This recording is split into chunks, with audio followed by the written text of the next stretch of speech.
বাইরে কেমন একটি প্রশ্নের উত্তর গিয়াসউদ্দিন আত্মাহির হুজুর দিয়ে দিল, দেখেন আপনারা। অবশ্যই ভিডিওটি শেয়ার করে দিবেন যদি মুসলমান হয়ে থাকেন।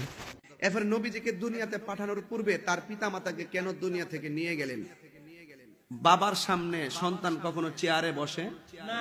কথা বলেন, একদম বেসিকলি উত্তরটা দিই। বাবার সামনে কখনো সন্তান চেয়ারের মধ্যে বসে না। নবী হলো সৃষ্টির শ্রেষ্ঠ, নবী হলো সৃষ্টির শ্রেষ্ঠ, যার সামনে কেউ ইমামতি করতে পারে না, যার সামনে কুর্সিতে কেউ বসতে পারে না, যার সামনে কেউ হাঁটতে পারে না, যার সামনে জুড়ে কথা বলতে পারে না। এখন বাপ মা হিসেবে তো রাসূল সাল্লাল্লাহু আলাইহি ওয়াসাল্লামের অগ্রাধিকার সূত্রে বাবা মা অন্তত পক্ষে আল্লাহর হাবিবের সামনে এমন কিছু কর্ম সম্পাদিত হইতো যেখানে গেলে রাসূল সাল্লাল্লাহু আলাইহি ওয়াসাল্লাম যে সবচেয়ে আওলা ও আলা সেই জায়গাতে যাইয়া একটু এফেক্টেড হইতো। এই জন্য আল্লাহ নিয়ে গেছেন। এটি হলো এক ব্যাখ্যা। 2 নম্বর, এখানে আরেকটা কথা বাকি আছে।